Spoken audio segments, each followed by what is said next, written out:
Jadi kata orang, isi ikan gelama tu boleh digunakan untuk memancing gelama. Betul ke?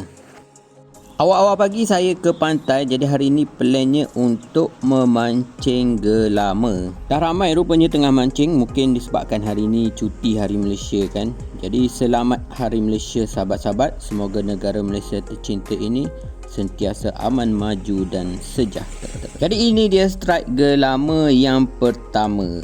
Tak sempat rakam sebab tengah setting kamera.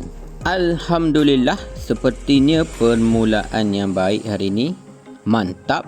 Kata orang, ini namanya ikan gelama selewek. Saiz pun okey, sesuai digoreng. Jadi kita teruskan memancing. Jadi lokasi memancing kali ini seperti biasalah, pot utama memancing gelama, Pantai Bisikan Bayu, Semerak, Pasir Putih, Kelantan. Mantap, ini strike yang kedua hari ini. Saiz kecil je tapi tak apa, kita ambil je walaupun kecil. Kalau dapat banyak enak juga digoreng dong.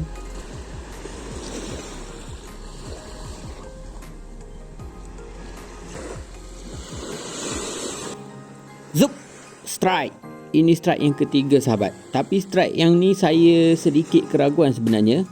Sebab waktu karau tu kadang-kadang macam ada ikan, kadang-kadang macam tak ada ikan. Mungkin saiz tak besar kot.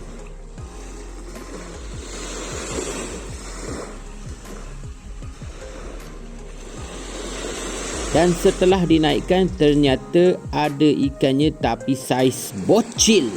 Di manakah ikan gelama yang bersaiz babon? Adakah masih tidur di rumah? Memandangkan hari ni cuti Hari Malaysia kan. Kecil-kecil pun kita tapau je lah. Bukannya senang nak strike kan. Umpan yang di mulut ikan ni kita ambil balik sebabnya umpan yang dibawa tak banyak. So kenalah berjimat cemat menggunakan umpan. Setelah sekian lama menunggu tanpa kehadiran strike, dan lebih parah lagi saya dah kehabisan umpan sebenarnya. Mungkin dimakan ikan-ikan kecil lah tu. Dalam video saya yang sebelum ni ada sahabat bagi tahu ikan gelama boleh dijadikan umpan untuk memancing gelama. Jadi saya gunakan seekor yang bersaiz bocil tadi untuk dijadikan umpan. Tapi saya terlupa pula untuk bawa pisau. Jadi saya gunakan gunting je lah untuk potong ikan ni. Memang buruk lah hasil potongan menggunakan gunting ni. Tapi tak apa, walaupun buruk tak apa. Kita cuba je dulu, mana tahu boleh dapat strike kan. Guna isi ikan gelama ni untuk memancing gelama. Dan ini dia geng, strike yang pertama menggunakan umpan isi ikan gelama. Saya berjaya menaikkan Patrick si bintang laut. Inilah sebenarnya kelebihan memancing, kita boleh mendapatkan sesuatu yang di luar daripada jangkaan kita. Sebenarnya saya tak makan benda ni, jadi saya release balik lah. Plung. Zup, strike. Ada tarikan yang sepertinya tarikan seekor ikan. Semoga berjaya menaikkan gelama.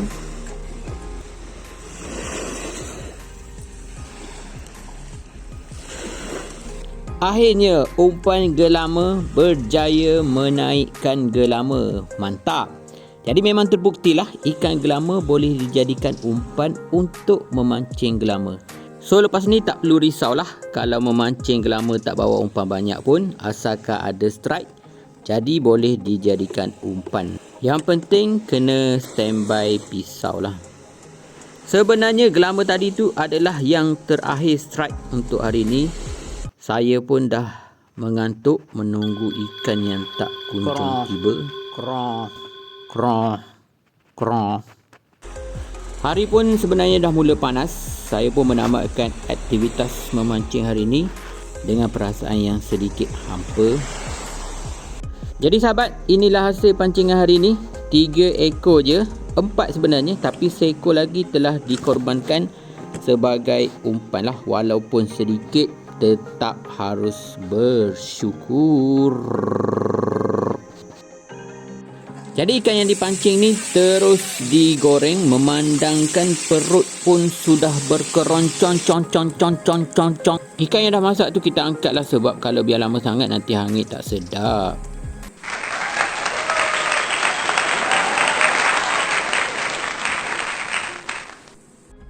Okey, jadi geng, ini ikan gelama goreng. Goreng biasa je, goreng kunyit hasil pancingan pagi tadi. Mantap. Ini ikan gelama goreng, ini pula ayam goreng kunyit masakan isteri yang tercinta, dan ini pula kerabu nangka lebihan semalam. Kita cuba rasa ikan dulu. Bismillah. Rasanya memang enak sahabat. Rasanya seperti ikan goreng. Isinya memang terasa fresh, segar. Di luar pula kulit dan sisik dia memang crispy, digoreng-garing. Oh, mantap. Next, saya nak cuba pula masakan daripada isteri tercinta, ayam goreng kunyit kegemaran saya. Masakan isteri saya ni tak perlu diragui lagi lah. Memang jauh dibandingkanlah dengan ikan goreng tadi. Bismillah. Ngap. Memang mantap. Memang tiada tolak banding. Terbaik di dunia, memang sedap lah. Dan kerabu nangka lebihan semalam pun sedap juga. Sekian dulu dari saya. Jangan lupa subscribe, like dan juga komen ya. Jumpa next video.